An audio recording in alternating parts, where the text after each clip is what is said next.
I'm about to show you exactly what I earned, saved, and spent in March with real numbers and absolutely no filter. If you have ever wanted to know exactly what budgeting looks like in practice, keep watching. It's early April, and in this video, I'm going to walk you through what I spent in March and how I reset my budget for April. I will show you exactly how I track and organize my finances, how I use a zero-based budget combined with the 50-30-20 rule to make sure that every euro has a job. If you are looking for a simple way to track your money, whether you want to save more, pay off debt, or just feel in control of your finances, I hope you find something really useful in this video today. My goal is to show you how easy this can be even if you are starting from scratch. If you're new here, my name is Caro and I share personal finance and budgeting content here on YouTube and on Instagram. I'm really passionate about this topic and trying to explain things in really easy, simple terms,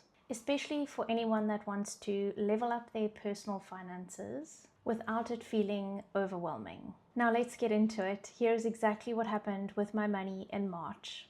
If you're new here, I built this template for myself to track all of my expenses using the 50-30-20 rule. In summary, I have called them my necessities, looking ahead, and guilt-free. And then in each of these sections, I list the expenses that belong there. So in the necessities, I have all my core living expenses, and just so that everybody knows what's going on, I share my expenses with my husband, so he pays some bills and I pay the others, and these are the ones that I cover. In the looking ahead section, I've got my investments, and when I was topping up our emergency fund as well, I would put that money over there, and any other savings that I'm working towards, I can add a category. And then in the guilt-free section, these are the subscriptions that I have listed out. So it's things like decor for the house, our gym memberships, anything that we can live without, but we do have because we like those things and we value those things. You can see what the detail is on the screen. I also want to just point out that this plan doesn't always go to plan, and that's not a bad thing. The tool helps me see where things are going right and where I can improve things. So I'm on my March tab and I'm going to go down to where I actually track my expenses. I always start the month by paying myself first, and this month I put away 500 euros into investments at the beginning of the month.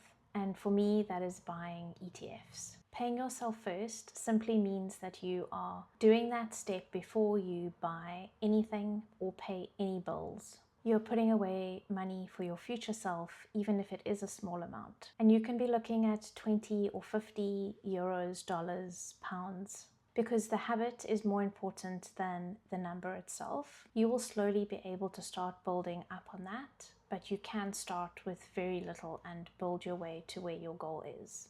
If I don't do this, I will find a reason to spend this money. And this was the case when I was in my early 20s and got my first job. I came up with reasons not to save when I got paid every month. And by the time I looked, my bank account was basically empty, and then I felt like I had nothing that I could save or invest. But now I do it when I'm paid, instead of purely relying on my willpower and discipline to save at the end of my pay cycle. And seeing that money grow every month is honestly one of the most motivating things that I do for myself. In February, my husband and I did a no low spend challenge, and we managed to save more than we had hoped to. And I think this is why I was able to put away 500 euros at the beginning of the month. If you missed this video, I'll link it in the description. So as you can see, up to this part of the month, which is payday, I've spent 1,086 euros, and I have just over 300 euros to spare. Normally what I would do at this point is allocate everything that is left, not to more expenses that are coming up, but to purchasing more investments. And what that would mean is that I'm using zero-based budgeting, which means every single euro has a job, and I'm not just leaving money in my account for random purchases that I might feel I need to make because the money's sitting there. This month, however, is a little bit different. We have planned a trip to Paris in a few weeks' time, and we are about to make bookings for accommodation and for flights. So I'm actually not going to touch this money. This money is going to stay here to go towards that purpose. But just so that you know, this is the point at which I would have given that money a job. So if we weren't going to do the booking straight away and it was still going to be maybe a month or two, or at least like 6 weeks that the money was just going to be sitting here, I would actually have transferred this money into a high yield savings account. And if you don't know what that is, it is a savings account that is going to gain you interest on the money that you have in there. In other words, it grows. Not usually at a very high percentage, and this varies based on which country you live in, but it means that the money can gain some interest while it's just sitting in the bank. If you leave it in your current or your cheque account, you generally do not gain any interest in those accounts. So it's not advised to keep money in there. Rather keep it in a savings account where it can actually gain some growth. And in terms of what I use a high yield savings account for, I typically have my sinking funds sitting in that account, and my sinking funds are made up of multiple different sinking funds. So for example, we have a gift sinking fund, which is for our birthday presents for us as well as our friends and family, and Christmas, so that we aren't expected to find like a whole lot of money when, for example, Christmas comes around, when you generally have to scramble to try and cover everyone's gifts. We put away a little bit of money every month so that by the time Christmas rolls around, the money's already there, it's already set aside, it has its job allocated to it. Another example of a sinking fund could be something that you are saving up for. Maybe you need a new couch for your apartment and you've decided on one that's maybe a little bit out of your budget right now, but you want to save up for it slowly while you use your old couch, for example. Let's say it takes you 6 months to save up for this couch. You have a goal and you're putting money away for it every month until you have enough money to buy it in cash. Another example of a sinking fund could be for holidays or vacations. We typically do put money aside every year for holidays, and we estimate what we think we will spend on holidays in a year. We know how much we can put aside for that kind of thing and how many trips we want to do, and then we make sure that we put a little bit away every month so that by the time we get around to going on our vacation, we already have the money ready for us.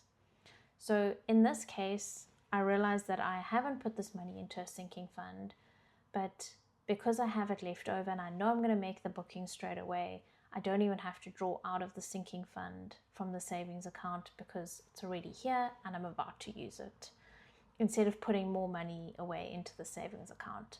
So I hope that makes sense. So now's the point at which I'm going to insert the amount that I got paid for March. Okay, so it's done all the maths for me. I'm now going to allocate all the expenses that came after payday. So I've pasted all of the expenses over here, and now I'm going to quickly categorize them.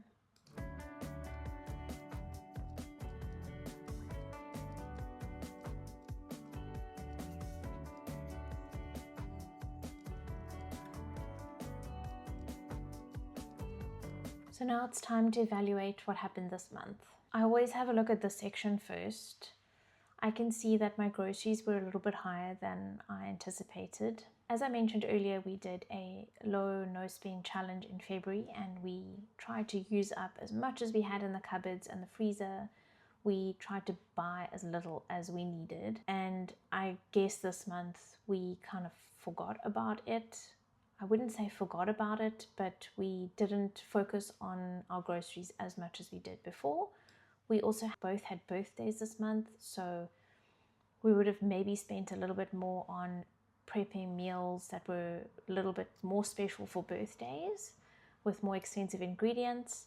And we also had friends over for dinner, so I think all those things contributed to the higher spend.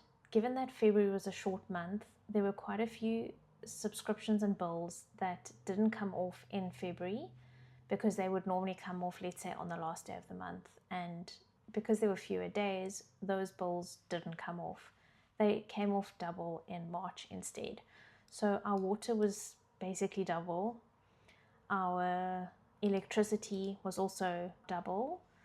And the other one, in the subscriptions, I was charged twice for Spotify as well this month, because of the short month in February. So those three things would have pushed up our necessities mostly, and the subscriptions I thought would actually come down because I cancelled a subscription that didn't come off, but because I was charged twice for Spotify, it kind of stayed around the €30 mark.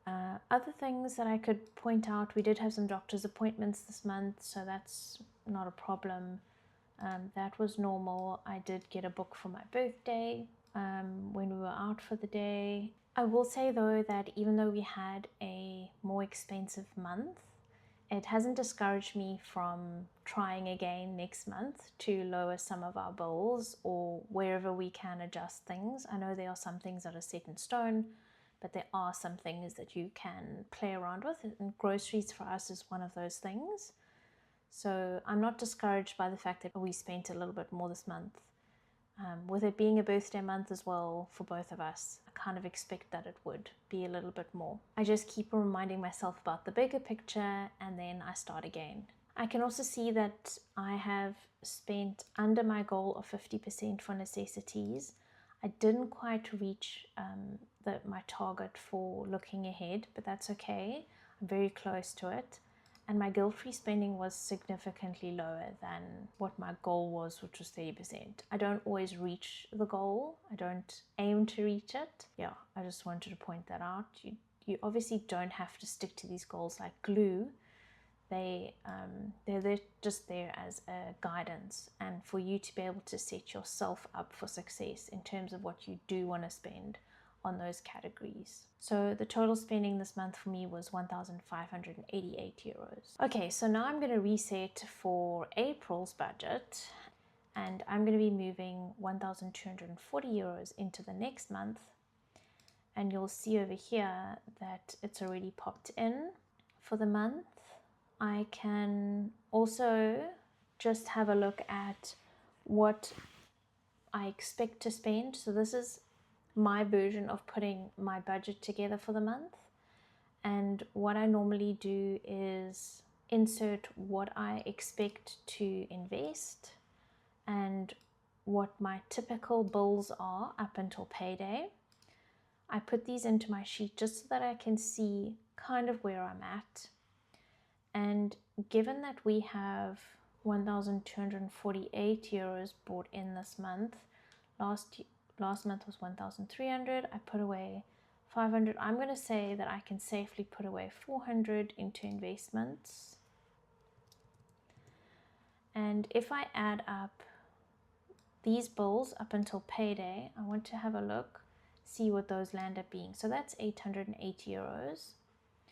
And like I said, we haven't made all of our bookings yet for our trip at the end of April, so I'm not going to put more than that away into our investments. I'm going to leave this money here, and it will be utilized likely during April and then also while we're away.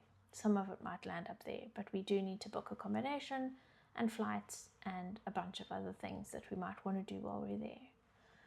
So just to come back down to this section, this top section is what I expect to spend in the first section of April up until the point that I'm paid. That's what this money needs to cover. And then this is what I expect will come off after payday. And I can just do a quick tally of what these things are going to be. And then I know what's coming up. I know what to expect. I know what my paycheck needs to cover.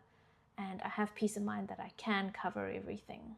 And that is a full month of how I use my spending tracker step by step. If you want to start tracking your spending, your first step can be writing down every single thing that you spend this week. And that's it. You just need to start there. If you enjoyed seeing this detail and transparency, then hit the subscribe button and follow along for more. I hope you enjoyed this video. See you in the next one.